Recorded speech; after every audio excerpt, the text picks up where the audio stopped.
Amateur Traveler is in its 20th year now, but can you imagine if I had people on the show who had never been to the destination but had just read about it or seen a movie about it? That wouldn't make any sense at all, and you wouldn't listen. We all know how important it is to receive advice from people who know a destination to get the most authentic local experience. And a great option for experiencing this is Explore Worldwide and their authentic small group adventures, led by local tour leaders, perfect for solo travelers who want to meet like minded people with a desire for adventure. I'm often an independent traveler, but two of my last three trips were with small group tours because they organize everything and it's a lot easier. If you want to recreate the tour I did to Malta, they have a Malta and Gozo Discovery Tour. I'm intrigued by one of their tours called A Taste of Sicily.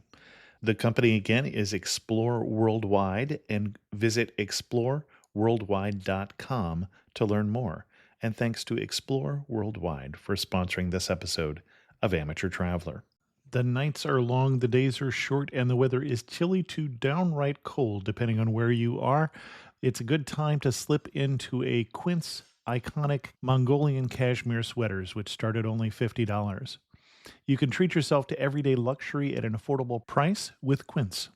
If you really want to dive into luxury, you can check out their leather handbags, washable silk shirts, and European linen sheet sets. Whatever you're looking for at Quince, all the prices are 50 to 80% less than similar brands, and they do that by partnering directly with top factories and cutting out the middleman. They only work with factories that use safe, ethical, and responsible manufacturing processes. And of course, they use premium fabrics and finishes for that luxury feel in every piece. But you've already heard me rave about my Quince travel pants. Treat yourself this winter without the luxury price tag. Go to quince.com/traveler for 365-day returns plus free shipping on your order. That's QUINCE.com/traveler to get free shipping and 365-day returns. Quince.com/traveler. And thanks to Quince for sponsoring this episode of Amateur Traveler. Got my bags packed, I'm on a roll. I'm heading out there and I'm ready to go. I'm looking real good in my passport photo. Oh, no. Amateur Traveler episode 243. Today the Amateur Traveler talks about deserts and dunes and the Big Five as we go to Namibia. Got to sit in one more cafe. I know that I should be heading home, but maybe not today. Welcome to the Amateur Traveler. I'm your host, Chris Christensen. Before we get into this week's interview, I do have three news stories for you. There's a slight possibility you may have heard about the first news story, which was a JetBlue flight attendant who finally had it with rude passengers. And so he cursed out a passenger on the PA who had been cursing him out face to face, then grabbed a beer, opened the door, deployed the emergency slide, and slid out. He was held on charges. The biggest thing I think that they're worried about is that if someone had been under that slide as it had been deployed, they would have been injured or killed. So not only is he quite clearly fired, but he has to face these criminal charges as well. It does point out that many flyers have gotten very rude, and that's got to be frustrating to a flight attendant. So there has been an interesting backlash because of this. One other interesting and possibly related story is JetBlue is now recruiting from the NYPD. From the NYPD and firefighters, they are finding that flight attendants who they recruit from there can deal with crisis situations more calmly. Or maybe just when a passenger is rude, they throw them up against the wall and read them their rights. Either way would work out better. And then in the final news story, Spirit Airlines did start charging people for carry-on luggage this week. And they're also talking about eventually possibly getting to the point where they would charge for talking to an airport employee. They have changes they'd need to do before they did that. They'd want to put in a fully automated kiosk system, but coming to an airport near you. For links to all three of those stories, check out the show notes at amateurtraveler.com. This episode is again sponsored by Audible.com. You can get a free 14-day trial to Audible, along with a free audiobook that is yours to keep by going to amateurtraveler.com/freebook. And I'm curious, for those of you who have been listening to audiobooks, what is your latest book, and what should we tell people to try on the show? I'd like to welcome to the show Jason and Janie, who are coming to us from Charlottesville, Virginia, and also Carla, who is coming to us from Washington, D.C., coming to talk to us about Namibia. All three of you, welcome to the show. Thank you. Thank you very much, and happy 5th anniversary of the Amateur Traveler. Well, thank you very much. And I should point out that if Jason's voice sounds familiar, it's because Jason and Janie have been on the show twice before, once talking about Barbados and once talking about Bavaria. So welcome back to the show. Thank you. Thanks. Now, Namibia, you may have noticed that is not right next door to either Virginia or Washington, D.C. So either you are working with a travel agent with a very poor grasp of geography or something drew you quite a ways around the world to Namibia. What led to a vacation in Namibia? It originally started out as a trip to the World Cup. Oh, okay. South Africa. Mm-hmm. Yes, so we're big soccer fans. Well, actually, I'm a big soccer fan, and I just dragged everyone else along. But you've already done a show on Cape Town, so we have some friends who have worked in Africa on different USAID contracts. And one of them, we asked if you could live anywhere in Africa, where would it be? And she said either Zambia or Namibia. And so we figured since Namibia was right next door to South Africa, we would go up there and check it out and see why she said it was one of the places she would want to live. And now that you have been to Namibia, does it rank on your list?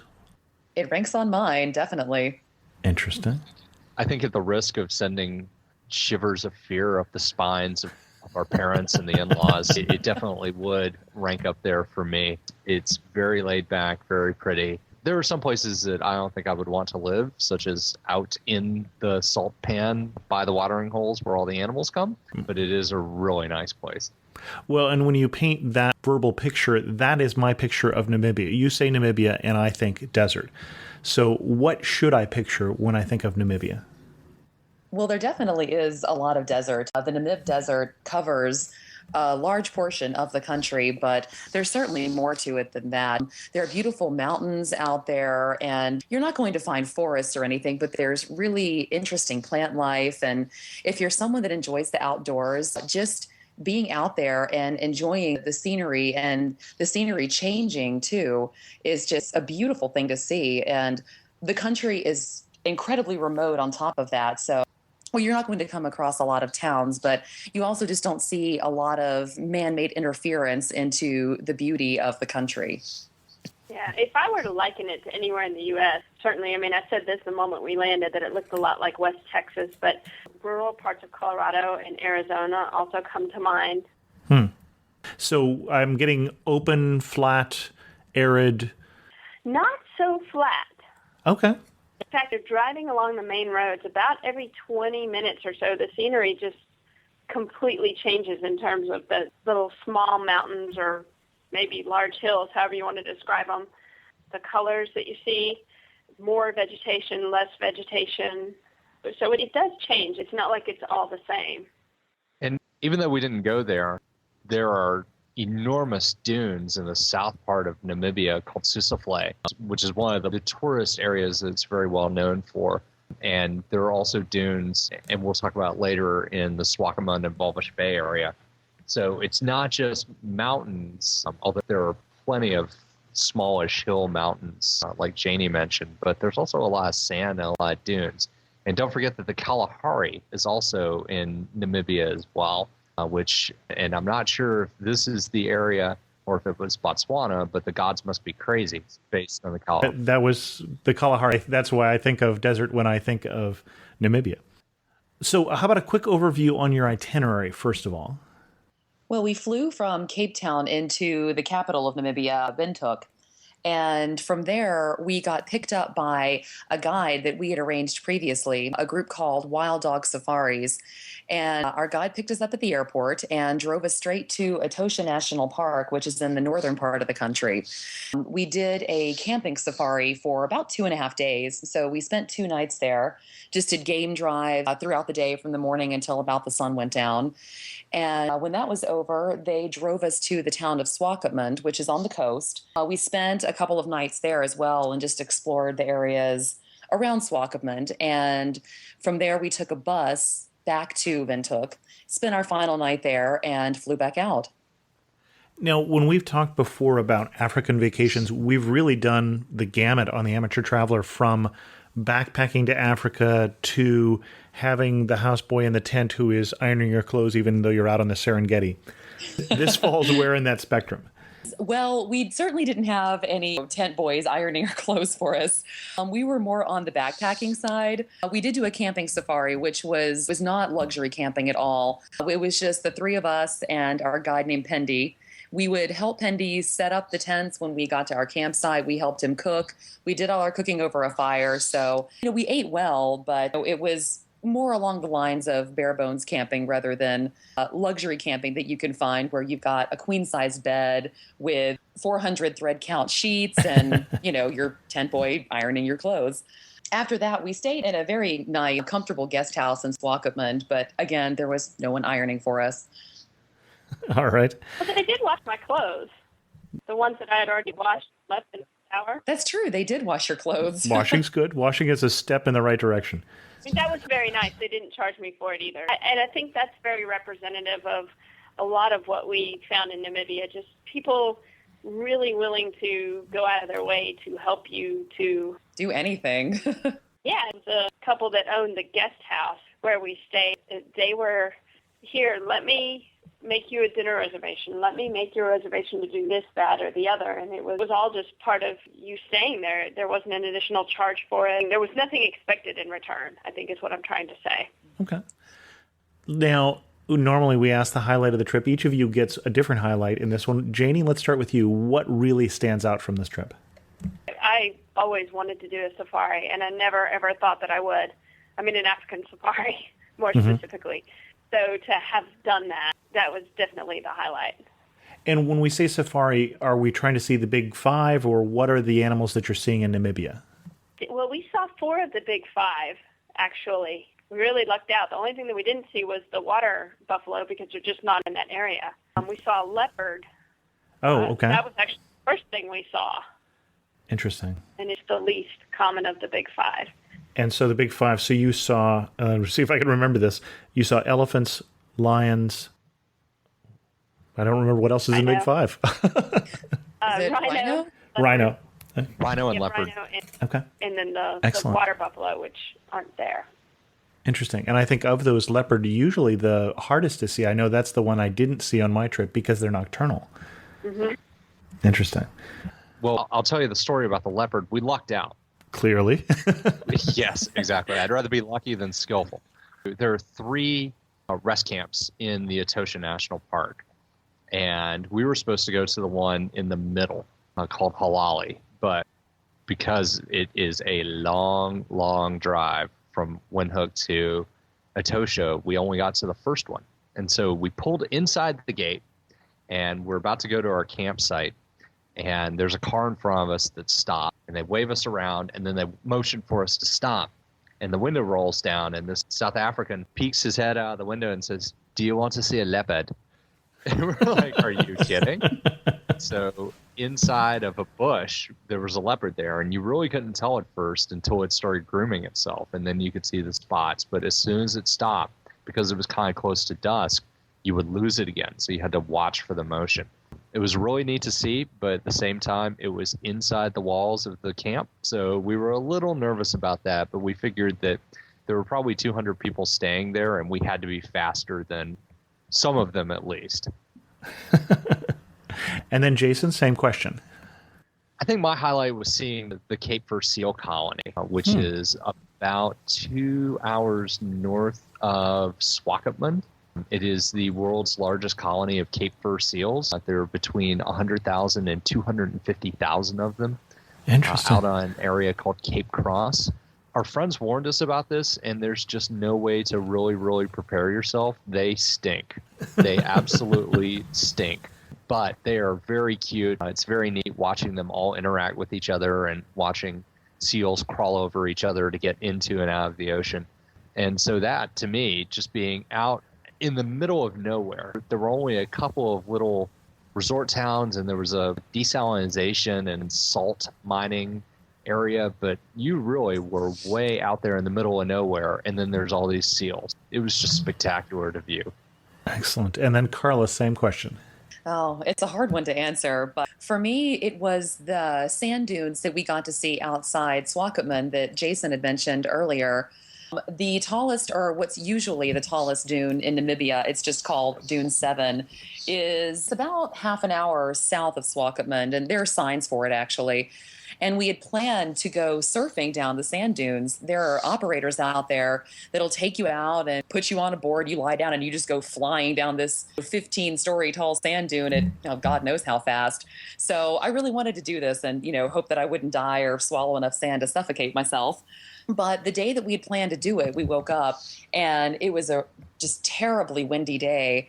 And none of the operators could take anyone out surfing because it was just too windy. It was basically a sandstorm outside. But we decided to pile in the car and just go drive out there and see them because that was about all we could do. And Jason was driving and he has very good sandstorm driving skills because there was sand blowing across the road. Sometimes it was so thick you couldn't even see the road. So we drive over to Dune 7 and you see it and it's just, there's no way to really tell how tall it is. It's really tall, but you see sand blowing across the top and just clear across into the air. And we couldn't even roll our windows down to take pictures of it because sand was just all around us. But it was still a spectacular sight to see. And of course, there are plenty of other dunes around it, but that's the tallest one. So even though we didn't get to go surfing down the sand dunes, it was still a spectacular sight to, first of all, just see it and then just be stuck in the middle of this crazy sandstorm. Excellent. And for those of you interested in surfing down a sandstorm, you might want to listen to the Peru episode first to see what might happen. We had a mishap with one of our listeners and guests in terms of sand dune surfing before. Cool. Now, for all three of you, the biggest surprise. Modern everything was, I think. And I'm sure that we sort of pick and chose where we stayed, but I think, unfortunately, I had that stereotype that a lot of people do about Africa, and that, outside of South Africa, it's pretty rugged and very tribal. And so we went into a couple of grocery stores, and they're just around town. People wearing very Western-style clothes. I mean, they weren't wearing Ann Taylor or anything like that, but I think just how modern a lot of the amenities were and the way of life was. Okay. In the places that we went. Anyone else? Biggest surprise? Well, I guess I'm going to merge two surprises. One is how vast Namibia is. It takes a long time to get from point A to point B if you're going by road. But with that being said, I was also surprised at how many independent travelers there were. So at the Etosha National Park, it was filled with either South African cars that had overlanded, usually from Cape Town, or European cars. So this was during the World Cup, and of course all the South Africans wanted to get away from South Africa to get away from tourists like us, but also a bunch of Europeans, mainly Italians, but some Dutch, some Germans, would start, and usually from what I understood, started in Cairo, and they would drive all the way down, and then they'd turn around and drive all the way back. So I was surprised that if you really want to do it, you certainly could land in Windhoek, rent a car, and do a self-guided safari, self-guided travel adventures, kind of whatever you want to do, without having to rely on tour guides. Even though our tour guide was fantastic and very helpful, he wasn't necessary. If you really are an independent traveler and independent-minded, you can do it all on your own for a very reasonable budget, too. What do you wish you'd known before you went? I wish I'd known that they had showers at the campgrounds. I was expecting it to be just bare bones camping. I mean, just very primitive. And at least in Etosha National Park, these were some of the nicest campgrounds I'd ever seen. The bathrooms were spotless. They had showers with running water and hot water. Even just the sink, they all had mirrors and they were nice and looked very new. And I had prepared myself for 3 days of just being dirty and gross and covered in sand. And so I get out there and it's not like that at all. It was very nice. Okay. I wish I had known a little more about their history. And thankfully, our safari guide was incredibly knowledgeable, not just about the history of Namibia, but about the vegetation and certainly about the wildlife. I mean, all wildlife. there. But I wish I'd read up a little more on Namibia's history and how it came to be before we'd gotten there. Okay. I think mine would be how friendly and safe feeling, particularly Swakopmund was. Swakopmund may sound familiar to your listeners because that's where Brangelina's kid was born. And the saying is that it's more German than Germany. But like Janie alluded to earlier, there's always kind of that fear, the heart of darkness fear, that you're going into the innermost reaches of Africa, which that may be true somewhere else, but certainly not true in Namibia. I felt completely and utterly safe walking around, even at night. There were never any safety and security concerns, which I think was kind of one of the biggest stereotypes that people have about going to Africa, is that you have to watch for muggers and violence and all those negative connotations, but none of that came even remotely close to applying in Swakopmund and in Namibia in general. It was extremely safe, well organized, never really felt like you were in a third world country at all. And since you didn't meet any muggers, which would have been memorable, who were the most memorable people you met? I think that's a pretty easy question for all of us to answer. Our last night in the country, we were back in Windhoek, and we went to a place called Joe's Beer House for dinner. It had been recommended in guidebooks, and we also had friends that had been there and also highly recommended it to us. So we weren't able to get reservations because we tried to get reservations about an hour before we were ready to go. But we went anyway. It's a very popular place, and they had these large circular outdoor tables, and they said they could seat us out there if we didn't mind being seated with another group. And we ended up being seated with this group of, I think it was 7 young men from South Africa. They were, for the most part, family members, brothers, cousins, and there was one family friend. And they were in Namibia for just a yearly family hunting trip that they've been doing for a number of years. And they were a riot. We had a great time talking with them and having dinner, and they were very hospitable because us having just been to South Africa, they really wanted to make sure that we enjoyed South Africa. They wanted to know what our impressions were of the country, and you could just tell that they were so proud of being South Africans and that they loved their country. And it was a really memorable night for all of us to be able to sit there and converse with them. Excellent. How about the most memorable Namibians you met? The most memorable Namibian, and I think this may apply to all three of us, was Pendy, our tour guide. Mm-hmm. This could also be because we spent the better part of 3 days in a truck with him. So you get to know someone really well when that's all you do.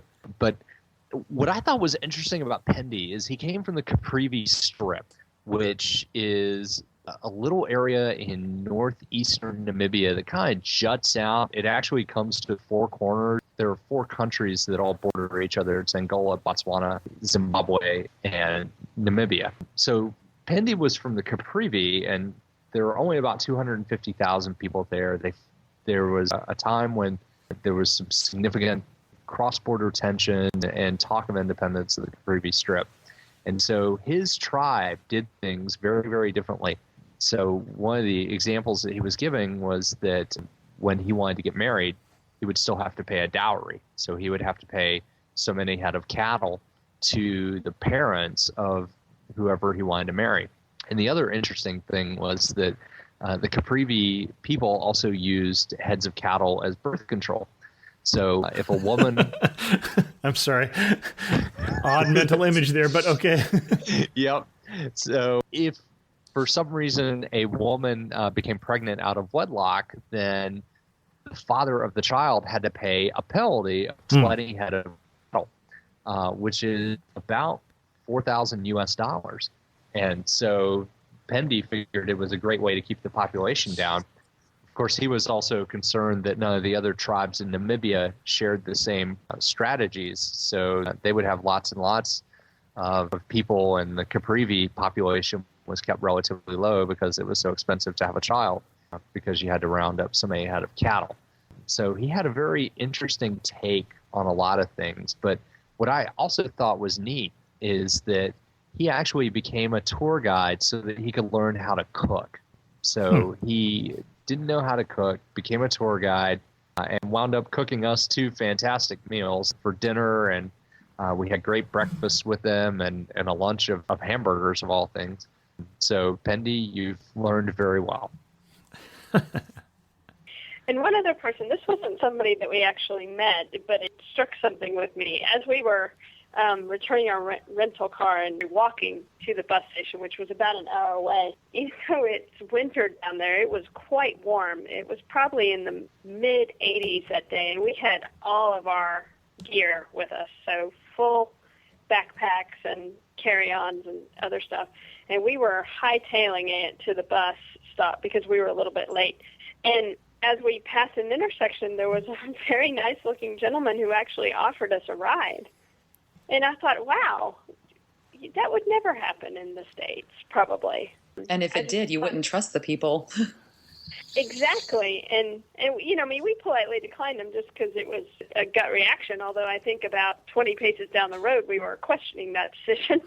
But I just thought that it really sort of struck a chord with me, and it kind of summed up, I think, what I felt about all of the Namibians that we met, just incredibly friendly and very giving. Okay. Very giving.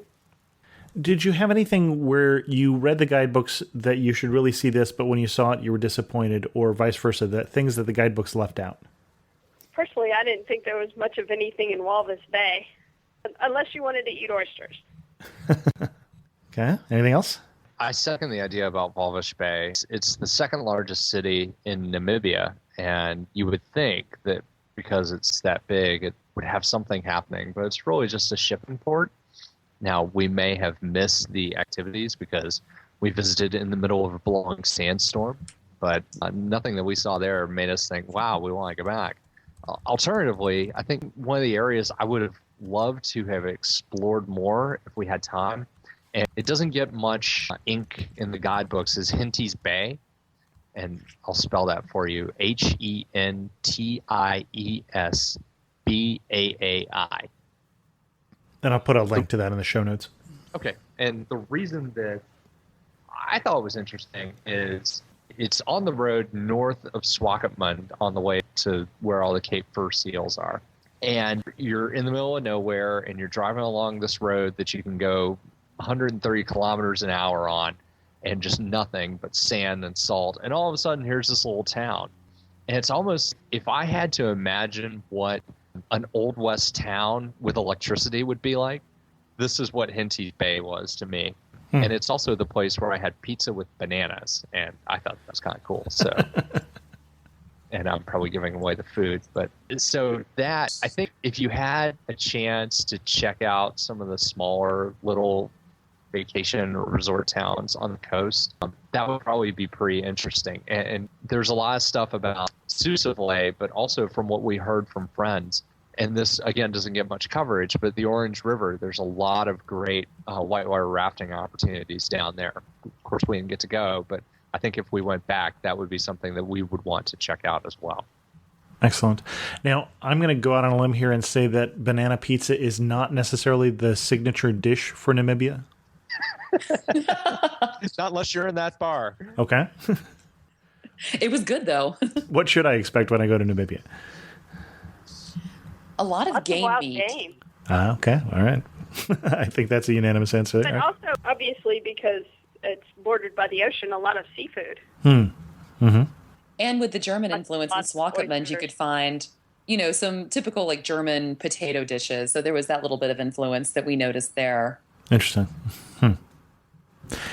What were you doing and what were you looking at when you had to laugh and say, only in Namibia? I think one of the pictures that Carla took was pretty hilarious. It was one of the first pictures she took. Right outside of the airport, there was a taxidermist who had a shop very close to the airport. And he actually he advertised by painting some, I'm sure they weren't the real deal, but he had some different animals out front of the shop that he had painted in very bright colors, very artistically. Like I'm looking at a picture of an elephant, and I think we had another picture of something else. But that was one of the first things we saw, and we thought, okay. So this is the on your way out of town, when you're flying back out of the country, you can drop off your game that you just shot to get stuffed. Exactly. That's probably really the idea. Because there's a lot of private game hunting that goes on. You know, just like the guys that we met that were from South Africa, they just rented out a lodge at a private game park for the week and, you know, did their thing. Interesting.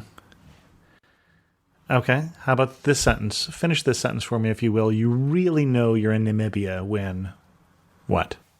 When all you can There are see no is... street signs Should we just for rotate? miles. Yeah.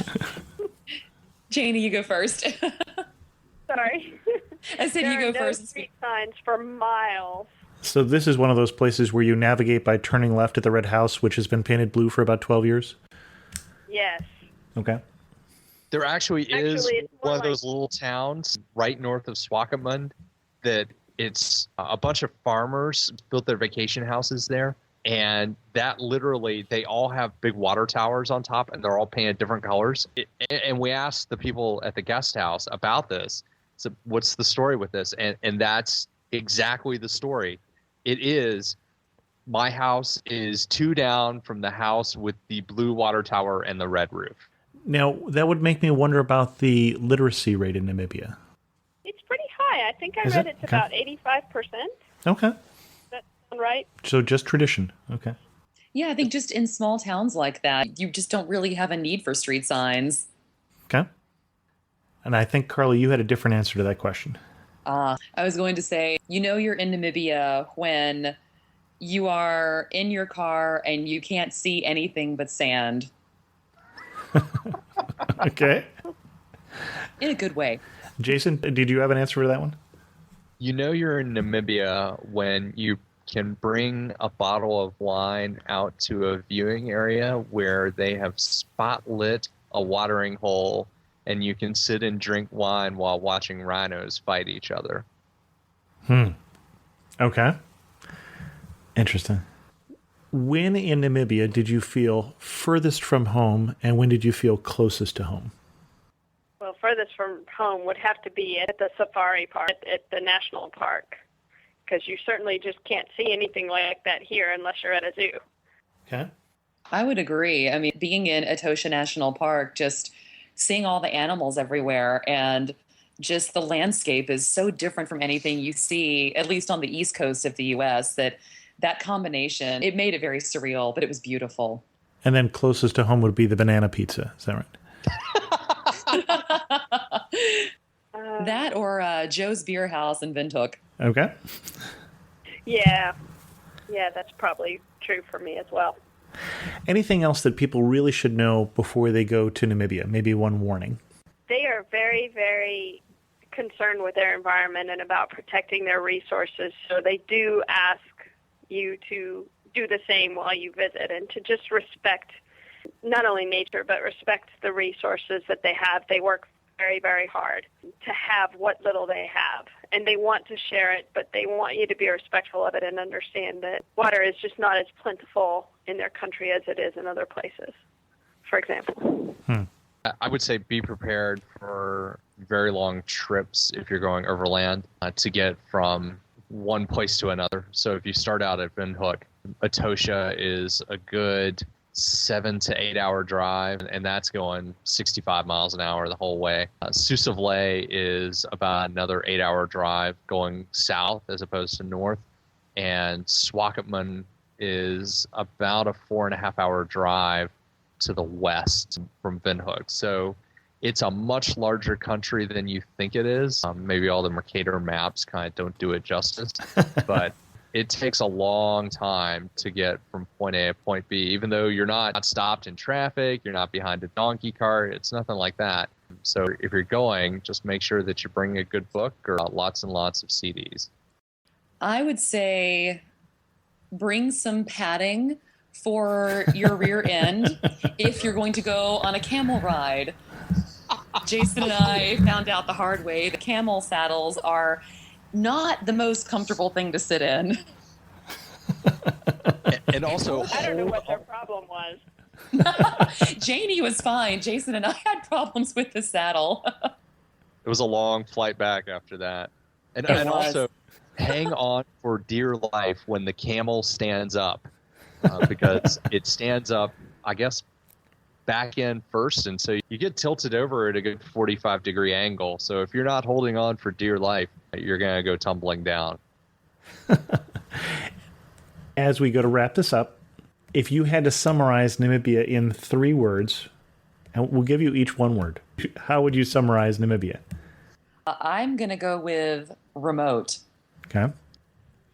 Peaceful is the word that's coming to my mind. Okay, interesting. And Jason? Embracing. How about this? You actually get the last word. Imagine this happened all the time on your trip. Embracing. Excellent. Well, thank you all 3 for coming on this show and telling us a little bit about Namibia. Thank you. Thank you for having us. Yes, thank you very much. Can we read more about your trip someplace, or? Yeah, there are actually links off of the Travel Documenters website to a blog that Jason and Janie have done, and then another one that I've done. Excellent. And if you send me those links, we'll put them in the show notes. Okay. I was moved by a message from a friend, Chris, this week, who said, as chronic fatigue continues to limit my traveling, your podcast remains a real window to the world. Thank you so much. Short message, but it's always useful to think that perhaps something I'm doing here has a little more meaning than just entertainment. So, Chris, my thoughts are with you. I received a message from Eli who said, I grabbed some of your podcasts last summer for work, and now I'm interning at Boeing. I needed to listen to more podcasts to keep me entertained during downtime. I'm slowly going through all of the Europe podcasts and Brazil, Argentina, and cool US/Canada cities too, because they interest me. But I was wondering if you were studying abroad in Rome, Italy, as I am coming this autumn, and where would you want to go to the most? So, no, I am not studying abroad, and just to give you an idea of the age gap here, my daughter studied abroad last fall, and so I am old enough to have a daughter who is studying abroad. I am instead living vicariously through Eli and my daughter and others of you who did get the opportunity to study abroad. Instead of going to study abroad during college, I got married my junior year, so I took a slightly different path there. One news story that I didn't think to mention is if you are a BlackBerry owner, you can now listen to the Amateur Traveler on your BlackBerry. Both the Amateur Traveler and This Week in Travel, which are the 2 travel podcasts that I do, both the audio versions, are available on a new application for BlackBerry called BlackBerry Podcasts, and that is a free application, so check that out. It will not have the enhanced version, unfortunately, with the pictures. That is not compatible. With that, I think we will wind down this show. Remember, there are still spaces available on the Egypt photo tour in November, where I'm planning to have a really terrific time. I'm hoping that I'll be having a really terrific time with you. If you want to reach me, feel free to send an email to host@amateurtraveler.com or leave a comment on this episode at amateurtraveler.com. And as always, thanks so much for listening. I got to see one more cathedral. I got to sit in one